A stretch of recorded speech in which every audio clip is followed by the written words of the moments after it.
Hi there. My name is Alex Kiiffner, and what you're about to watch is a short podcast series. Over the next 4 episodes, we're going to take you through Ontario politics and make it easy to understand. We want to give you a little insight, and hopefully it makes you want to get involved or at least pay a little bit more attention than you used to. I hope you enjoy. The Ford government says shoppers shouldn't worry. They say Bill 46 actually strengthens protection. As they voted on Bill 60. When Bill C-21 was introduced. So that is the public safety minister introducing Bill C-12 in the House. Recently passed Bill C-18. Liberal Strong Border Act. Bill C-2 goes to its... I'm talking about Bill C-11, the online streaming. Bill 33, meaning it has skipped public debates and hearings. If you've ever listened to a discussion about new laws in Ontario, you'd be excused if you got a little lost. Every bill has a number and a name, and to make matters worse, every time there's a new session, those numbers reset. Right now, Bill 60 is the Fighting Delays in Building Faster Act, but it used to be the Your Health Act. Here are just a few of the bills that were tabled in the last year. There's Bill 50, the No Free Rides for Fossil Fuel Act. There's Bill 10, the Protect Ontario Through Safer Streets and Stronger Communities Act. There's Bill 87, the Environmental Protection Amendment Act, brackets, industrial, commercial, and institutional source separation programs, and brackets. And there's my personal favorite that I found, Bill PR 28, the 668986 Ontario Incorporated Act 2025. On top of that, you have all the federal bills floating around too. Tech companies were mad at the feds. Was that for Bill C-18, the Online News Act, or Bill C-11, the Online Streaming Act? Trick question. The answer is both. So it's confusing. On top of all the volume, who's really crafting these things? What goes into passing a bill and how does it become law? And the biggest question of all, how does it really affect your life? My name is Alex Kiiffner, and I'm here at Queen's Park, this time with Guelph MPP and leader of the Ontario Green Party, Mike Schreiner, to help talk this through. How are you, Mike? I'm great, Alex. Welcome to Queen's Park. Thank you. My first time here. Have you ever been here? No, my first time here. Fantastic. It's a beautiful building. I pinch myself every morning I walk in to come to work here, and I've been doing it for almost 10 years, and I'm still blown away by what a beautiful building it is. I know. It's great. I went for a walk earlier. We went to the library. We got to see all they got some great busts of, I don't remember, they were up on a high shelf, but it was cool. I don't know, marble something, a bunch of portraits, really, really neat. That's a great place to come to work, I think. Let's kind of start with how this all comes about. You know, last time we talked about how when you get elected, you come to Queen's Park, you're sitting in the legislature and you're doing all these things, but I want to kind of get specific here to understand, you know, how all these important issues in Ontario are created. So, we kind of touched on this, but who gets to introduce a bill? So anybody who's a member of provincial parliament, so there's 124 of us, any one of us can introduce a bill. Now, bills that are introduced by a government minister obviously have a better chance of passing, especially when you have a majority government. Matter of fact, I can't think of a single bill that the government brought forward that they haven't passed. Now, they have reversed a couple when they got, when they got really significant pushback. So the opening the Greenbelt for development was one they backtracked on and had to pass bills to kind of reverse what they did. Also, they tried to use a notwithstanding clause to take away the constitutional rights of the lowest paid education workers, and they had to backtrack on that. That rarely happens. But any member can introduce a bill, and maybe if I talk about how I go about introducing a bill, it'll give you a sense of like what goes into it. Let's hear it. So I usually, maybe I have an idea, like an agenda item that I have that I ran on, let's say in the election, and so I want to introduce legislation to support that. So generally what I do is I go consult with stakeholders. So stakeholders being? So let's say I have a bill to create a food belt to protect farmland. Right. So I went and met with farm organizations, I met with land use planners, I met with some professors who are experts at the University of Guelph, I met with the Ontario Farmland Trust. I got feedback from them on like what would be the best way to go about introducing legislation to protect farmland. So then I took all those ideas in from people and kind of put my perspective on it. And then because I wanted to co-sponsor it with MPP Bobby Ann Brady, who is an independent conservative from Haldeman, Norfolk, got her input on it. And then we sent it off to what's called a drafter. So you don't have to be a legal expert in any way to write a bill here. Yeah, that was my next question. And I'm not one. Okay. Just to be very clear. So there are lawyers who the legislature hires to assist members in drafting legislation. So you send them your ideas, and then they put it into a legal format that conforms to what a bill would look like. And these are just nonpartisan people. They work for the Queen's Park, basically. Yeah, they work for the Ontario legislature. They're totally nonpartisan. And, they tell you, like, sometimes you may say, hey, I want to do this. And they're like, oh, you can't do that. Okay. So I've had that happen. But anyway, so they'll draft a bill, and then you read it, and maybe you like it, maybe you don't, maybe you ask for revisions, you go back and forth a bit with them, you finally come up with something that you like, and then you introduce it into the legislature officially, and that's called first reading. Is this, you get up and give a speech? Do you try and sell your bill to the parliament? So you can't do that. That's not allowed at first reading. At first reading, and this is with a government bill as well, and so just to be clear, like when a government minister puts forward a bill, which usually government bills are much more complicated and bigger than a bill coming from an opposition member. But I'm assuming, the minister goes through a very similar process that I go through, but obviously more complicated. But they have a whole ministry staff to help them write the bill. I have one staff member here helping me write the bill, maybe with some input from other staff members before we take it to the drafters. But at first reading, you only are allowed to stand up, introduce the bill, and give a very brief description of the bill.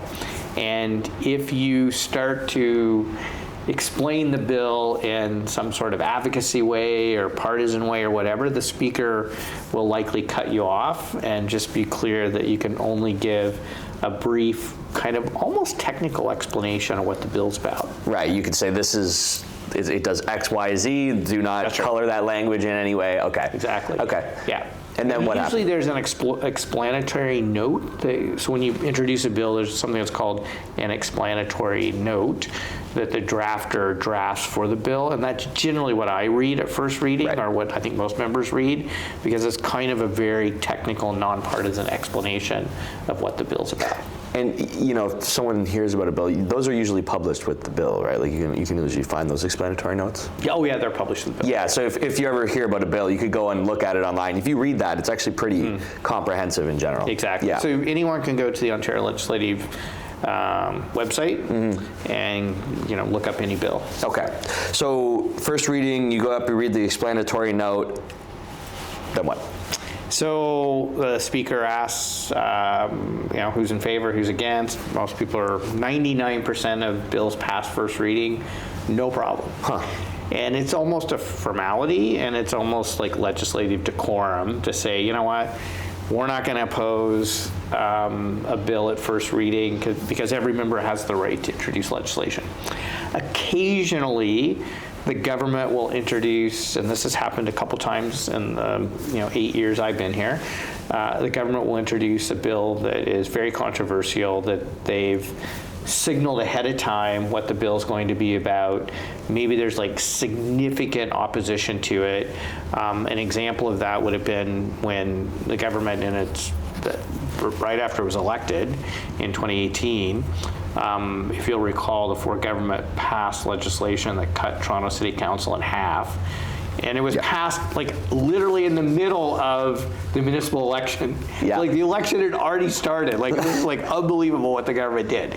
And so the opposition tried to stop the bill at first reading, and so we forced a vote at first reading, like a recorded vote and stuff like that.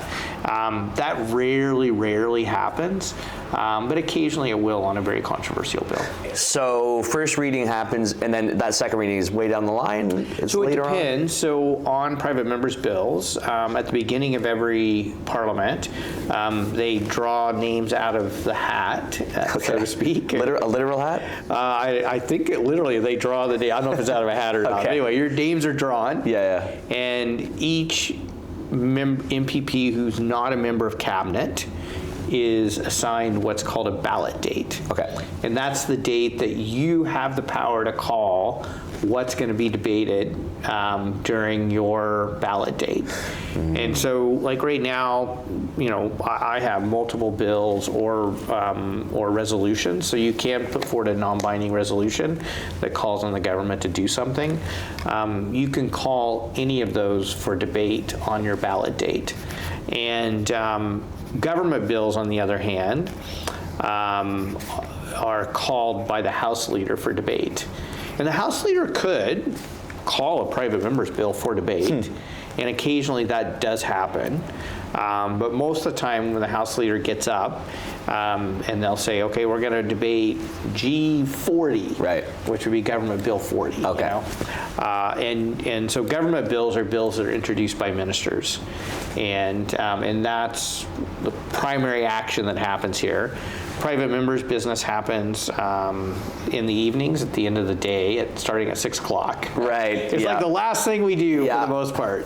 And everyone's tired. Everyone's tired.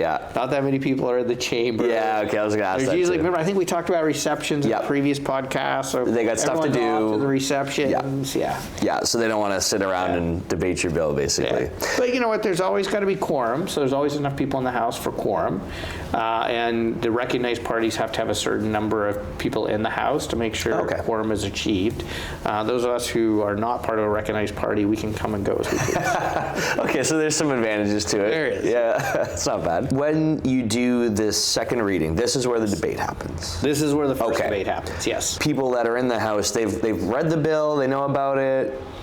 Well, let's see. I don't know how many VPs actually read the bills, but surely they've at least read a briefing of the bill. Got it. So they know what the bill's about. Maybe I try to read as many of the bills as I can, but I mean, some of the bills are hundreds of pages long. So generally what happens is the critic, or the shadow cabinet critic for a particular ministry, would be the person in the opposition who would read it. So presumably, let's say it's a bill that's being introduced by the education minister.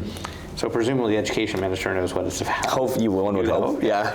And the education critics of the opposition parties would know what the bill's about. And so they would be the ones prepared to debate initially. And so government has like an hour lead-off speech, a real long speech to lead it off. They have an hour? They have an hour. Oh my God. And then people ask questions for 10 minutes, and then the opposition recognized parties have the same. So those are called lead-off debates. And then we go, it's in a rotation. So it starts with the government, goes to the official opposition, which would be the NDP, third party, which would be the Liberals, and then the independents, which is primarily the Greens. And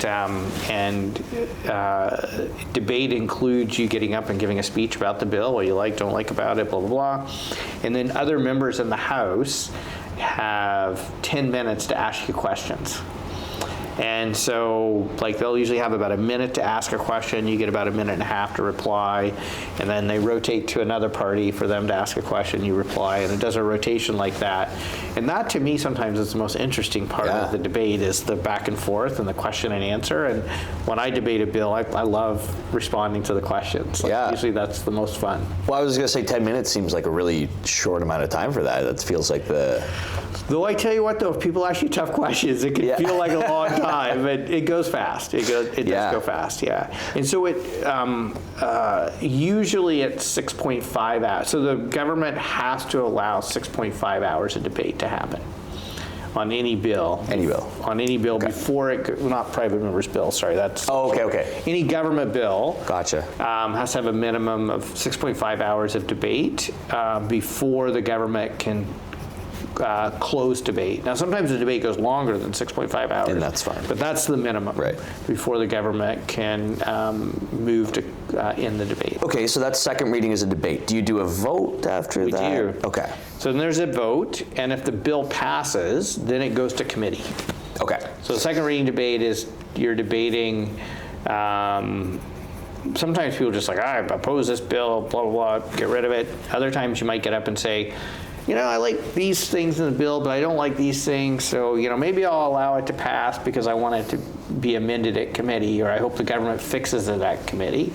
So it just depends on the bill. So committee basically is an amalgamation of MPPs that have a specific issue that they focus on, and then you send them that bill? Yeah, so usually people are assigned a committee. They're on a committee. Some of the parties will swap members out, so you're able to say, you might be like, I don't sit on this committee, but there's a bill in front of the committee that I'm an expert on, and so maybe you're going to sit in or replace another party member. It just has to have each party's assigned a certain number of people on committee based on the percentage of seats they have in the legislature. Right. So the government, because it's majority government, controls the committees as well, right? Gotcha. And so then committees, when people have a chance to come and give their input on the bill. Right. And then you have an opportunity. We have a thing that we call line by line or clause by clause, where you go through every line of the bill and you vote on each section of the bill. So sometimes that can take hours and hours for really long bills, and you can offer amendments to each one of those sections, and then you debate the amendments. So sometimes it can take a long time to go through clause by clause consideration of a bill. And then once you've approved every clause or amended every clause, committee votes on it, or? You vote on the bill at committee, and if it passes committee, then it goes back, it's reported back to the House. So the chair or vice chair of the committee reports it back to the House, and then it goes to third reading debate. And it's interesting because I was the vice chair of a committee for a while, and it was always kind of weird to get up in the House and report back a bill that you voted against. Yeah, right. I don't want this bill to pass, but I have a duty as the vice chair of the committee to report back to the House how the committee voted. Right. It doesn't matter what you think of it. It doesn't matter what I think. You gotta swallow your thoughts and do what you gotta do. And then now we're back on third reading. So we're back in the House now. Back in the House. Okay. Very similar to second reading debate. But this time, if it's voted on and passes, then it basically can be proclaimed as law. Okay. And so that happens when you go to the Lieutenant Governor and she signs it and proclaims it as law. Okay. So to recap, third reading debate is the final piece that happens in the legislature, and at that point the bill can't be amended, can't be changed. Got it. You're voting as is. So at second reading, you could vote in. So I have occasionally voted for something at second reading and said, I like these things. I hope these things I don't like get fixed at committee, and then I'll vote against it at third reading because of those things didn't change what you were wanting. So I'm going to really complicate things for you now. Oh, here we go. So the government has the power to pass motions to change that process sometimes. So increasingly, the Ford government is doing what's called a time allocation motion, where sometimes they just skip committee. Oh, okay. And usually they do that because it's like a controversial bill that they don't want to hear from the public on, and they don't want to give the public time to mobilize opposition against it, or to have the opposition engage the public and try to express opposition to it. But government sometimes would say, we're just trying to be more efficient and fast track this bill through. It's so important. It's done right away, But anyway, most of the time it's really just to try to silence voices. So the government does have the power to short circuit that process and quickly move a bill from first reading, second reading to third reading. Right. And then there's also something called a unanimous consent motion. Okay. And so you could put a motion forward, let's say after the bill passes first reading, and it's on the order paper, you could ask for unanimous consent of the House for the bill to pass. And if nobody objects, it passes. So the House has the power to do almost anything if you can get unanimous consent. Well, that seems very difficult. Does that ever happen when you were here? Oh, it happens a lot, but it's usually on less controversial things. Sure. It's do we have unanimous consent to all wear a pin that says, let's support cancer awareness day? Things like that. Of course, but sometimes, so independent members don't have rights to participate in every single aspect of what happens in the legislature. There are a few things we don't in the standing orders. And so sometimes we'll ask for a unanimous consent motion to be able to participate in a certain item that's before the House. And sometimes everyone will say yes. It's like, oh, that's reasonable. Like, we want to hear what Mike has to say. Yeah. So there has been some bills that were bills that every party supported. We wanted to show support. Like during the COVID pandemic, a couple of the bills that passed in April, May, June or so of 2020, right after we were trying to figure out we got to get some emergency legislation passed, those passed through unanimous consent. I just wanted to touch on one thing about committee before we move forward, and it was the public aspect of it. Is this public as in anyone, or is this public as in they consult specific people? Yeah, so usually there'll be a notice that's put out saying you have until noon on Friday to put in an application to speak in front of committee on a particular bill that the committee is going to be holding hearings on. Right, yes, okay. So not everybody who applies is selected. Right. So the committee members get together and in a closed session and look through all the people who want to speak on the bill, and they vote on who they say yes and no to. And it's based on the amount of time that's available. So, if 4 people apply to speak, probably all 4 are going to be like, yeah, we got time for that. Sure. If 400 apply, maybe not so much. Then we're gonna limit it down to the amount of time. Whichever ones you have, it got to be a little bit. But any member of the public can apply to speak at committee. Okay. So when you skip committee, you start to see the cracks. That's where you see the through. erosion of democracy. Okay. Granted, most of the time when people speak at committee, they usually are an executive director of an organization or the head of a trade association, or maybe a senior executive in a business that's going to be in a sector that's directly affected by the bill, or sometimes First Nations chiefs will or leaders will want to speak on a bill. Sometimes we miss elected councilors or mayors may want to speak on a bill. Right. So it's usually somebody who is affiliated with or representing an organization, trade association, business, or whatever. But we've had many occasions where somebody just comes and I'm a citizen. Nice. But I want to speak on this bill. Very democratic. When the government allows it. Well, that's a good point. What I wanted to do now is take one of the bills that you've actually passed and follow its sort of life cycle. Sure. What it started out as, why, and where it ended up. I don't know if you have a specific bill in mind that you want to discuss, and you can just maybe tell me what it was. Yeah. So I'll talk about Bill 75, which is the Emancipation Month Act. Partly because I've been a part of passing 3 private members' bills since I've been here. So it's pretty rare for an opposition member to be a part of passing 3 bills. But this one I took the lead on. And it's also one that'll go down in history because it's the first bill in Ontario history that was co-sponsored by 4 different parties. So Emancipation Month Canada, an organization that spearheaded getting legislation passed to declare August 1st as Emancipation Day. And there's usually a flag raising here at Queen's Park for it. And it's basically to celebrate, commemorate, and the ending of slavery in the British Empire, which at that time Canada wasn't a country yet. Right. So we were part of the British Empire. And so it's a day to commemorate that. So Emancipation Day Canada evolved into Emancipation Month Canada. And the executive director came to me and said that Emancipation Day Act was the first act in Ontario that was sponsored by 3 parties in the legislature.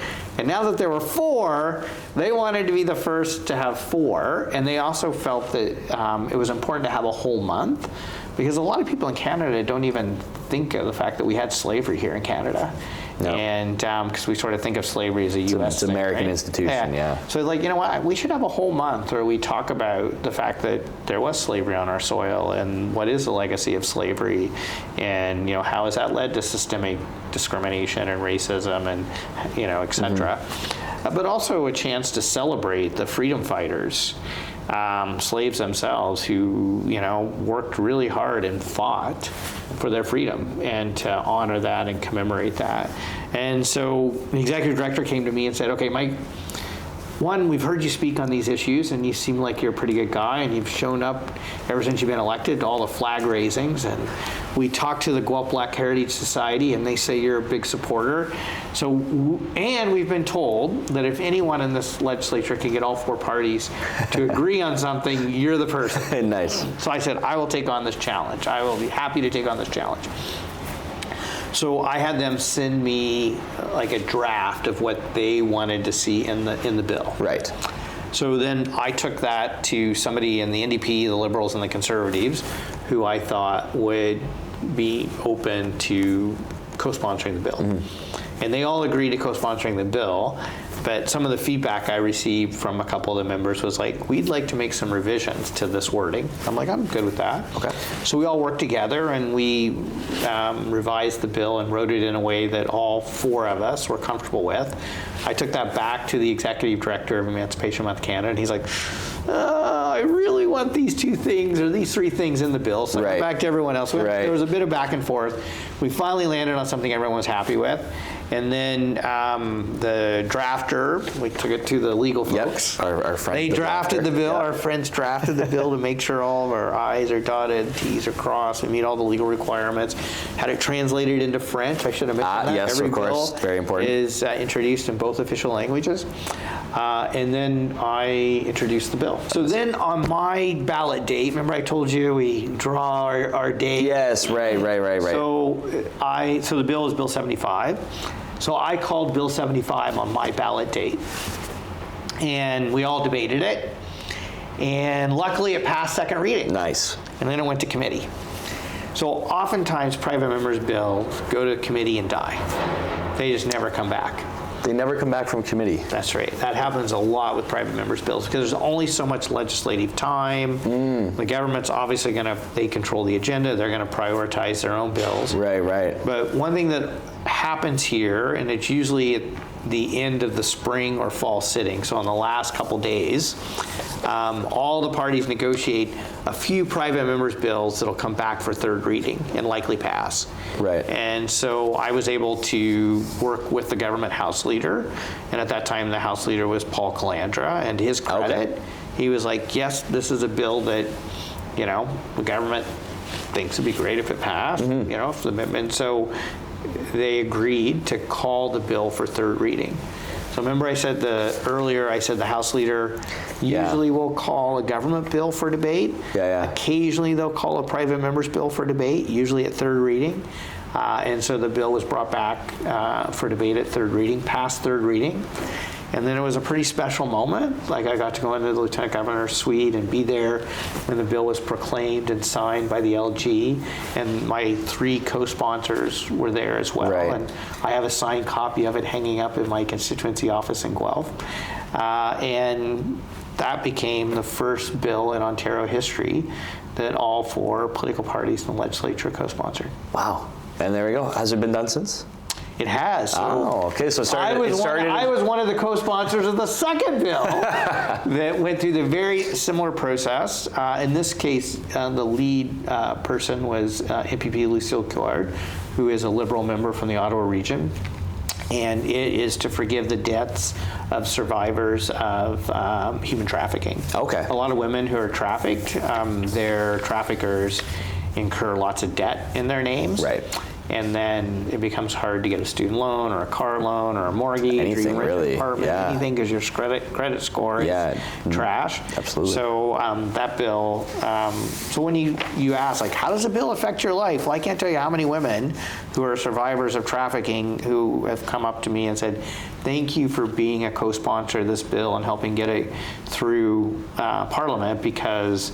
I can get a car loan now. Yeah. Go back to school and get an OSAP loan, etc. Can do so many things now. In the case of Emancipation Day Canada, or Emancipation Month Canada, like they come back to Queen's Park every year on the anniversary of the bill to have a little celebration and a little educational opportunity for MPPs and staff and people here in the legislature about the history of slavery in Canada, the struggle for freedom, and what Emancipation Month is all about. Do you think this system of creating bills works well? Generally, I think it works well. Yeah, I think it's a good system. I like parliamentary democracy over like what you have in the United States, for example. Parliaments tend to be more efficient. I think they tend to deliver on the government's agenda better, even if it's an agenda I disagree with. I think the problem with our system gets back to some of our previous conversations is the legislature itself doesn't reflect the democratic will of the public. I guess if I was Doug Ford right now and, hearing about that argument, what I would say is, yeah, but we're passing bills that are making changes for people in Ontario. What do you think about that? Well, if those changes are bad, or those changes don't reflect what most of the people of Ontario want, then how's that a good thing? Like, don't we want to have a legislative process that enacts policies that reflect what the people of Ontario, the majority of the people of Ontario, actually want? And I think in many instances that's not happening right now because we have a false majority in the Ontario legislature. Mike, before I set up the next few episodes, I just want to give you a minute to recap your thoughts on the system. And, if this was a young person that was listening right now that hadn't really understood it before, what do you want them to take away about how Ontario politics works? Well, first of all, I believe deeply in democracy, and I think we can improve our democracy in Ontario. And if we improved our democracy in Ontario through electoral reform, proportional representation, we would have a government that worked for people better and that would really reflect what people need. And I think especially young people, I think governments pass a lot of policies that hurt young people because younger voters tend to have a lower voter turnout, and I think governments oftentimes don't see the voice of young people as one that's going to help their electoral prospects. And you can see that recently, just this week, the government announced drastic changes to the OSAP program, moving from 85% proportion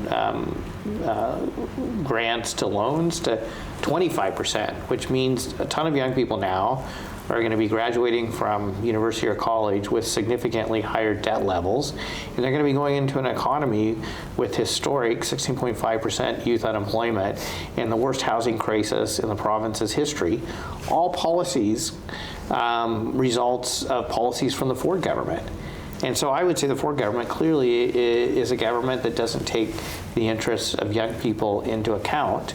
And I think they probably look at it and say, a lot of young people don't vote, so we're going to prioritize policies where the voters are. And so I think if we had a better electoral system, we would have better policies that better meet the needs of the people of Ontario and improve people's lives in a more significant way. The first step of doing that is getting out and voting, I guess. 100%. That's the biggest thing. Okay. Well, thanks, Mike, and thank you for listening to today's episode. Next time, we'll be talking about the elephant in the room that you just mentioned, the thing that's been haunting me for what feels like my whole adult life, and that is housing. Why it's broken and what we need to do about it. It's going to be really good. Don't miss it out next week. I'm looking forward to talking about how you can afford to buy a house, Alex. Finally. Thank you, Mike. That's why I did this whole podcast episode. I've been chasing it this whole time. Sounds good. I can't wait. Thank you so much. Take care.